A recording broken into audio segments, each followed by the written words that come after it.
नमस्कार मेरे प्यारे भाइयों, कैसे हैं आप सभी लोग। आई होप आप सभी अच्छे होंगे। मैं भी बहुत बढ़िया।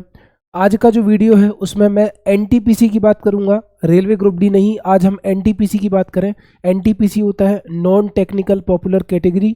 अगर आपने रेलवे में आप आना चाहते हो, रेलवे में ऑफिस वर्क आपको चाहिए, अगर आपने 12th पास कर रखा है, ग्रेजुएशन पास कर रखा है, तो एनटीपीसी का एग्ज़ाम आपके लिए होता है ना। तो इसके बारे में मैं आपको बताऊँगा कि एनटीपीसी एग्जाम क्या है, थोड़ा वो भी ओवरव्यू दे देंगे। सीबीटी 1 सीबीटी 2 की तैयारी कैसे करें, क्या सीबीटी 2 सीबीटी 1 से अलग होता है ना। सब्जेक्ट वाइज कितना ध्यान दें, हर एक पॉइंट क्लियर करूंगा। बस आपको वीडियो को ध्यान से सुनना है। अगर आपके अंदर 10 मिनट का धैर्य है तो बहुत कुछ सीखने को मिलेगा, नहीं है तो फिर कोई बात नहीं है।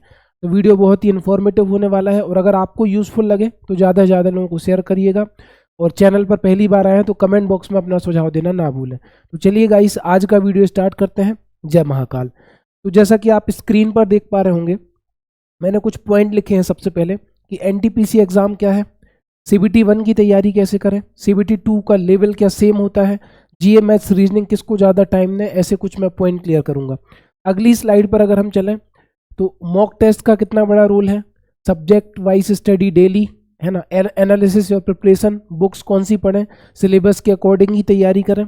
इसके बाद एग्ज़ाम आपको दिख रहा है कि इतने एग्जाम होते हैं। तो सबसे पहले ध्यान से सुन लो, जो आपका सीबीटी 1 होगा उसमें मैथ्स आपकी 30 नंबर की होगी, रीजनिंग 30 नंबर की होगी, जनरल अवेयरनेस 40 नंबर का होगा। तो टोटल 100 क्वेश्चन आपको आएंगे 90 मिनट में। नेगेटिव मार्किंग कितनी रहेगी, वन थर्ड आपकी नेगेटिव मार्किंग रहेगी। सीबीटी 2 में क्या होगा, मैथ्स बढ़कर 35 हो जाएगी, रीजनिंग 35 हो जाएगी, जीए बढ़कर 50 हो जाएगा। यहाँ पर आपके टोटल 120 क्वेश्चन आएंगे और टाइम अभी भी रहेगा 90 मिनट, है ना। अभी भी क्या रहेगा टाइम, 90 मिनट। पहले 90 मिनट में 100 क्वेश्चन थे, अब 90 मिनट में 120 क्वेश्चन है। जीके 10 क्वेश्चन बढ़ा दिए, मैथ्स रीजनिंग के 5-5 बढ़ा दिए, ज़्यादा अंतर नहीं आया। फिर अगर आप स्टेशन मास्टर के लिए आगे बढ़ेंगे तो सीबीएटी साइको टेस्ट होता है, जिसको बोलते हैं कंप्यूटर बेस्ड एप्टीट्यूड टेस्ट। और अगर आप टाइपिंग पोस्ट पर आएंगे तो वो टाइपिंग स्किल टेस्ट होगा। तो एक एक करके हम पॉइंट पर बात करेंगे, बस आपको वीडियो को ध्यान से सुनना है। तो सबसे पहले पहली स्लाइड पर आते हैं, है ना, कि एनटीपीसी एग्जाम क्या है। एनटीपीसी मतलब non technical popular categories. Railway में जो नॉन टेक्निकल पोस्ट होती हैं वो एनटीपीसी के अंतर्गत आती हैं। अगर आपने 12th पास कर लिया है या फिर आप प्लेन कोई भी ग्रेजुएशन डिग्री है आपके पास, चाहे बीए किया हो, बीएससी किया हो, बीकॉम किया हो, कुछ भी किया हो, तो आप एनटीपीसी के लिए एलिजिबल होते हैं। बेसिकली जनरल वालों के लिए ये एज होती है 18 से लेकर 33 साल तक। बाकी कोविड की वजह से 3 साल का रिलैक्सेशन था तो 18 से 36 कर दिया था, है ना। और सीधी सी बात है, ग्रेजुएशन वाली पोस्ट है, 18 साल से पहले ग्रेजुएशन तो होता नहीं है। अब एक एक पॉइंट हम डिस्कस करेंगे। तो सीबीटी 1 की तैयारी कैसे करें। बिल्कुल तैयारी आपको ऐसा करना है, सबसे पहले जब आप सीबीटी 1 कर रहे हो, चाहे वो जेई का सीबीटी 1 हो, एनटीपीसी का हो, एएलपी का हो, टेक्नीशियन का हो, किसी भी एग्जाम का हो, उसमें आपको बेसिक पर ध्यान देना है। आपके बेसिक्स आपको अच्छे करने हैं, किसके, मैथ्स के, रीजनिंग के और जीके के, है ना। जरूरी नहीं कि बहुत ज़्यादा मैथ्स आपको आती हो, बहुत ज़्यादा रीजनिंग आती हो, बस जो भी सिलेबस के अकॉर्डिंग टॉपिक आपको दिए गए हैं उनका बेसिक अच्छा करना है ना। जैसे एचसीएफ एलसीएम पढ़ रहे हो, अनुपात समानुपात पढ़ रहे हो, या कोई भी टॉपिक पढ़ रहे हो, तो सबके बेसिक अच्छे कर लो, है ना। पूरे कॉन्सेप्ट आपको आने चाहिए, तो आपका काम सीबीटी 1 में बन जाएगा। ये बात गांठ बांध लो। 15 गुना सेलेक्ट होंगे सीबीटी 1 में, तो 15 गुना में आप आ जाओगे अगर आप हर सब्जेक्ट का बेसिक कर लो तो, ठीक है। सीबीटी 2 क्या होता है, लेवल अलग होता है, थोड़ा सा लेवल अलग होगा, हम अभी आगे आएंगे, है ना। जीए मैथ्स रीजनिंग किसको ज़्यादा टाइम दें, तो तीनों सब्जेक्ट को आपको बराबर टाइम देना पड़ेगा, चाहे जीए हो, चाहे मैथ्स हो, चाहे रीजनिंग हो। कारण ये है कि अगर आप जीए को छोड़ते हो तो आप रेस से बाहर हैं, आपका ग्रुप डी का पेपर जरूर निकल जाएगा। या मैथ्स रीजनिंग में से किसी एक को छोड़ते हो तो भी आप कॉम्पिटिशन से बाहर हो। तीनों का रोल बराबर है, तीनों को आपको बराबर डिस्ट्रीब्यूट करना पड़ेगा टाइम। और मेरे हिसाब से एनटीपीसी की अगर आप तैयारी कर रहे हैं तो आपको डेली 6 घंटे तो चाहिए। 2 घंटे आपका मैथ्स, 2 घंटे रीजनिंग, 2 घंटे जीके जीएस, बाकी मॉक देने का टाइम अलग है। इतना आप करेंगे तो 2-3 महीने 4 महीने में भी आपका निकल जाएगा, अगर आप पहले से बेस वगैरह अच्छा है तो। अगर आप शून्य हैं तो फिर आपको ज़्यादा मेहनत करनी पड़ेगी, 8 से 10 घंटे मान लो। अगली स्लाइड पर चलते हैं कि sir mock test. Mock test आप दे सकते हो डेली बेसिस पर, लेकिन ये मॉक टेस्ट कब काम आता है, जब आपका बेसिक तैयार हो, है ना। मैथ्स रीजनिंग आपकी तैयार हो, जीके जीएस का थोड़ा बहुत बेसिक तैयार हो, तो आप मॉक टेस्ट दे सकते हो। एकदम पढ़ा कुछ नहीं है, मॉक टेस्ट दोगे तो कुछ नंबर नहीं आएंगे, आप डिमोटिवेट हो जाओगे। तो पहले थोड़ा बेस बना लो, अगर जिनका बेस बन गया उनको मॉक टेस्ट डेली लगाना है। सब्जेक्ट वाइज भी मॉक ठीक रहता है। कभी क्या होता है कि जैसे मैथ्स रीजनिंग का आप सब्जेक्ट वाइज लगाओ तो पता चलेगा कितना मेरी तैयारी है, जीके जीएस का टेस्ट लगाओ तो पता चलेगा कितनी तैयारी है, तो वो भी लगा सकते हो, डेली भी लगा सकते हो। मॉक देना ना भूलें। और CBT 2 तो उन्हीं का निकलेगा जो मॉक देंगे। पहला पेपर तो आपका बिना मॉक दिए निकल भी जाए, लेकिन दूसरे पेपर में तो आपको एनी हाउ मॉक लगाना ही पड़ेगा अगर आपको फाइनल सिलेक्शन लेना है। क्योंकि 2019 में मैं साइको मतलब स्टेशन मास्टर का मैंने साइको भी दिया था, टाइपिंग भी दिया था। फाइनल मेरिट में बाहर होने का यही रीज़न था कि मॉक नहीं दिए। दूसरी चीज़, आपको क्या करना है, सब्जेक्ट वाइज स्टडी करनी है डेली, है ना। जैसे नीचे लिखा हुआ है सिलेबस के अकॉर्डिंग ही तैयारी करें। जो आपका सिलेबस है, जैसे मान के चलो पॉलिटी में आपके आर्टिकल आने हैं, स्पोर्ट्स वगैरह आना है, मतलब स्टैटिक जीके में स्पोर्ट्स आना है, कल्चर आना है, जनरल साइंस आनी है अप टू 10th स्टैंडर्ड की, तो पूरा धीरे धीरे एक दो टॉपिक पढ़ें, सिलेबस के हिसाब से पढ़ें, जो आपका नोटिफिकेशन में सिलेबस है उसके हिसाब से पढ़ें, ठीक है।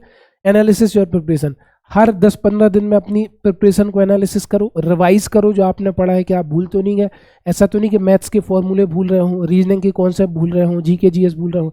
जो भी पढ़ते हो उसका रिवीजन करते रहो ताकि आपका ब्रेन, है ना। और एक बात और याद रखना कि अगर आपकी मेमोरी कमज़ोर है, सुबह का नाश्ता करना ना भूलें, क्योंकि सुबह का नाश्ता अगर आप नहीं करते हो तो आपको डिमेंशिया होने का खतरा होता है, मतलब भूलने की बीमारी वी कैन से, है ना। तो बहुत सारे नुकसान हैं सुबह नाश्ता ना करने के। तो नाश्ता वगैरह प्रॉपर डाइट अच्छी लें, फिर पढ़ने के लिए बैठें। इसके बाद अगर हम जाएँ कि बुक्स कौन सी पढ़ें, तो मेरे हिसाब से बुक्स तो सबसे पहले जीके के लिए एवरग्रीन बुक है लूसेंट, तो आपको प्रेफर करनी चाहिए। स्टैटिक जीके के लिए लूसेंट की बुक अच्छी है।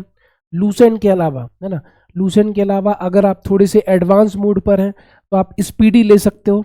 स्पीडी साइंस की भी आती है, स्पीडी करंट अफेयर्स की भी आती है ना, या करंट अफेयर्स की ले सकते हो, साइंस की ले सकते हो। टोटल कंप्लीट आ रही है जीके वाली, वो भी ले सकते हो, है ना।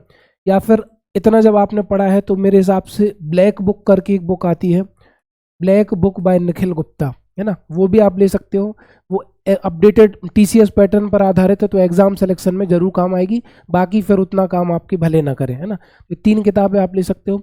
मैथ्स रीजनिंग आप RS अग्रवाल से पढ़ सकते हो। RS अग्रवाल जो है मैथ्स रीजनिंग की स्टैंडर्ड किताबें हैं, है ना, ले लो अगर शुरुआती फेज पर हो। नहीं तो चाहे किसी भी मर्जी से किसी भी बुक से पढ़ो, कोई दिक्कत नहीं, ठीक है। अब सिलेबस के अकॉर्डिंग पढ़ो, इतना मैंने आपको बता दिया। अब इसके बाद आते हैं कि लास्ट इसमें क्या है। हाँ, मैंने एक पॉइंट और लिखा था कि CBT 1 और CBT 2 के लेवल में क्या अंतर होता है। तो देखो, लेवल में बहुत ज़्यादा अंतर आपको देखने को नहीं मिलेगा। CBT 1 में थोड़े हल्के लेवल के क्वेश्चन होंगे, इसमें थोड़ा सा स्टैंडर्ड बढ़ जाएगा, तो आपको मैथ्स रीजनिंग भी थोड़ी सी ऊपर उठानी पड़ेगी। जैसे इसके लिए करना क्या है, आपको NTPC CBT 2 जो 2022 में हुए थे, 21-22 में, उसके पेपर देख लेने हैं, तो आपको मैथ्स का रीजनिंग का आइडिया मिल जाएगा। और वही टॉपिक पढ़ने हैं जो आपके सिलेबस में हो, सिलेबस के अलावा नहीं पढ़ना, है ना, तो आपको ज़्यादा फायदा होगा। और बिल्कुल इस तैयारी को बिल्कुल ऐसे लो कि आप एक स्कूल में पढ़ रहे हो, है ना, या फिर ऐसे लो कि आपको हर दिन टारगेट बना के पढ़ना है, तो आपका हो जाएगा, ठीक। उसके बाद स्टेशन मास्टर में साइको होता है, अगर आप CBT 2 भी पास कर जाते हो तो बहुत आसान है ना। मैंने मोबाइल में नॉर्मली टेस्ट दे के पास कर लिया था। टाइपिंग भी बहुत टफ नहीं है, बड़े बड़े वर्ड नहीं आते इसमें, सेमी कॉलन कॉमा वगैरह कम आते हैं, तो बहुत आसानी से हो जाता है। बस ये 2 स्टेज पे आपको काम करने की ज़रूरत है। लेकिन अगर देखा जाए, मैं एक चीज़ और बता दूं, पहले पेज पर अगर हम जाते हैं, इसमें आपको पता है कि शायद 8113, है ना, ये ग्रेजुएट वाली पोस्ट है, और 3445 आपकी अंडर ग्रेजुएट वाली पोस्ट है। पिछले साल 35,000 वैकेंसी आई थी, इस बार वैकेंसी बहुत कम है, तो आपको उसी लेवल का पढ़ना पड़ेगा। अगर आपको लेना है NTPC की नौकरी, तो थोड़ा सा ज़्यादा मेहनत करनी पड़ेगी, तब जाके आपको सिलेक्शन होगा, है ना। जितना भी पढ़ते हो उसको रिवाइज करो प्रॉपर। मैथ्स को, रीजनिंग को बहुत ज़्यादा समेटने की कोशिश मत करो, जितना आपने पढ़ लिया है उसको रिवाइज करो, अच्छे से पढ़ो। और भी अगर आपकी कुछ क्वेरी रह जाती है ना, तो वो आप कमेंट सेक्शन में बता सकते हो। खाने पीने पर ध्यान दो, अच्छे से मतलब बेहतरीन तरीके से पढ़ो, ठीक है, ताकि आपको फ़ायदा हो। रिलैक्स रहो, एग्ज़ाम हमारा जीवन नहीं होता। आप बहुत अच्छा पढ़ के जाते हो, आपका नहीं भी हो पाता है तो कोई दिक्कत नहीं, आप बस मेहनत अच्छे से करिए, कोई दिक्कत नहीं, फिर आपको आगे लाइफ में कुछ ना कुछ मिलेगा, जो आप यहाँ पर मेहनत करोगे वो आगे आपको फ़ायदा मिलेगा। तो वीडियो बनाने में लगती है मेहनत, और वीडियो आपके भविष्य के निर्माण के लिए, मतलब ऐसी वीडियो मैं बना के आपको दे रहा हूँ कि अगर आप इन चीज़ों को फॉलो करेंगे तो डेफिनेटली आपको फ़ायदा होगा। तो thank you so much guys. इस तरह की वीडियोस को पाने के लिए आप मेरे चैनल से जुड़ सकते हैं। कमेंट करना ना भूलें, वीडियो को ज़्यादा से ज़्यादा लोगों को शेयर करें।